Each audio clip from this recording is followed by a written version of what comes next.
વિકાસથી વંચિત વિસ્તાર વડોદરા, જેને સંસ્કારી નગરી તરીકે ઓળખાય છે, તે ફરી એકવાર ચર્ચામાં છે. પરંતુ આ વખતે કારણ છે વડોદરા પાલિકાની બેધારી નીતિ અને ભાયલી ગામનો ન થયેલો વિકાસ. કોર્પોરેશનમાં ભળ્યા બાદ પણ ગામ પ્રાથમિક સુવિધા ઝંખી રહ્યું છે. તો જ્યાં નથી બનાવાયો ત્યાં રોડ બનાવીને ભ્રષ્ટાચાર પણ આચર્યો હોવાના આરોપ લાગી રહ્યા છે. ત્યારે શું છે આખી વિગત, આવું જોઈએ, જાણીએ, સમજીએ.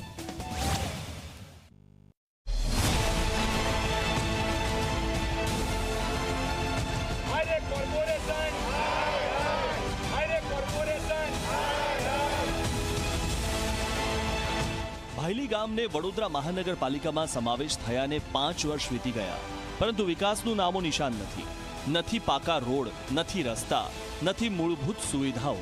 ચોમાસામાં કાદવ કિચડનું સામ્રાજ્ય ગ્રામજનોનું જીવન નરક બનાવે છે. ચાલવું તો દૂર, ઘરની બહાર નીકળવું પણ અશક્ય બની ગયું છે. પૂર્વબહારમાં વરસાદની મોસમ ખીલી છે, એમ ભ્રષ્ટાચારની પણ મોસમ બરાબર ખીલી જ છે. આવનારા સમયમાં ખરેખર એમને સબક શીખવાડવાનો સમય પણ આવી ગયો છે અને પ્રજા શીખવાડશે જ.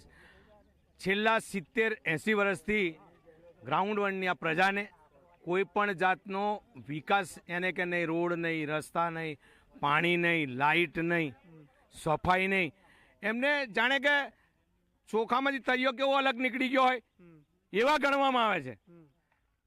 ગ્રામ પંચાયતથી લઈ અને સંસદ સુધી આ ભાજપની સરકાર બેઠેલી છે અને આ સરકાર, આ ભાજપની આ સરકાર પ્રજાને પોતાની જાગીર સમજી રહી છે.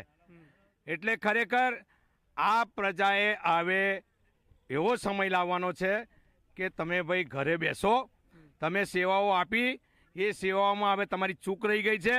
તમે હવે કામ કરવાને લાયક રહ્યા નથી. તમને ખાલી રૂપિયા અને કટકી કૌભાંડમાં મજા આવે છે. આશ્ચર્યની વાત એ છે કે જ્યાં 100થી વધુ પરિવારો રહે છે ત્યાં રોડ નથી, પરંતુ અશોકા ફ્લેટની પાછળ જ્યાં કોઈ વસવાટ નથી ત્યાં ખેતરમાં પાકો રોડ બનાવી દેવાયો. ગ્રામજનો આ માટે બુડા પર ભ્રષ્ટાચારનો આક્ષેપ લગાવે છે, પરંતુ જવાબદારી કોઈ લેતું નથી. કોર્પોરેટરો, સંસદ સભ્યો છે, એ લોકો આ એમના બિલ્ડરો સાથે મિલીભગત કરીને રોડ બનાવી દીધો.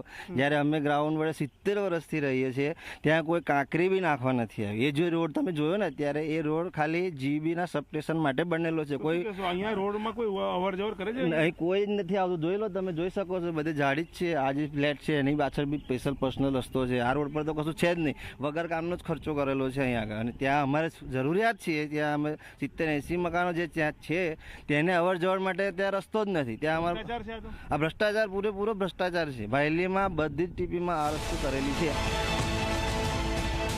તો આ મામલે ડેપ્યુટી ઇજનેર નરેન્દ્ર રબારીએ જણાવ્યું કે ડ્રેનેજ લાઇનના કામને કારણે કાદવ કિચડની સમસ્યા થઈ.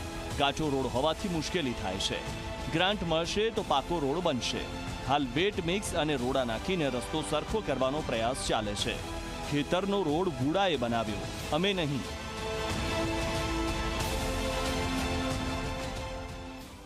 ગ્રાઉન્ડવર્ડ વિસ્તારમાં અગાઉ જ્યારે પ્રથમ વરસાદ પડ્યો ત્યારે અત્યારથી રોડા છાળું નાખીને ત્યાં પુરાણ કરવામાં આવે, પરંતુ રસ્તો કાચો હોવાથી વારંવાર રોડા છાળું ને ગારાને મિક્સ થવાથી થોડી તકલીફ પડી છે.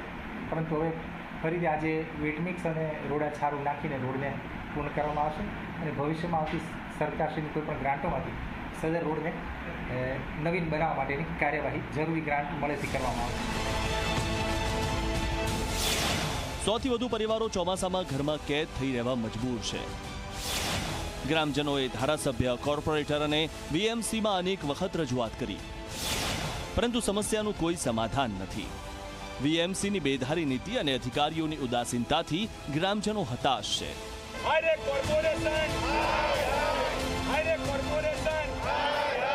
બહુ મુશ્કેલ પડે છે. છોકરાને આવવા જવાની તકલીફ પડે છે. સ્કૂલ લેવા જઈએ, મૂકવા જઈએ, બધી તકલીફ પડે છે અમારે બી આવવા જવાની. કેટલા સમયથી આવું છે? બહુ ઘણો સમય થઈ ગયો. ચોમાસામાં હાલત વધારે બગડી જાય છે. બહુ જ ખાડા હોય છે ને, તેમાં જીવડા બી પડી જાય છે અને એમાંથી જ ચાલીને આવવાનું અમારે. અને એમાં ચાલીને આવે એટલે અમને છે ને પગમાં છાલા પડી જાય છે. કિચડના કારણે પડી પણ જતા છો? પડી જ જઈએ અમે તો. અને છોકરાઓ બગડી જાય, છોકરાના સ્કૂલના ચોપડા, દફતરો, એ બધું જ બગડી જાય સાહેબ. ભાયલી ગામની આ વ્યથા એક ગંભીર પ્રશ્ન ઊભો કરે છે કે સંસ્કારી નગરીના વિકાસનો દાવો કેટલો સાચો છે. ગ્રામજનોની આ વેદનાને કોઈ ન્યાય મળશે? રવિ અગ્રવાલ, ઝી મીડિયા, વડોદરા.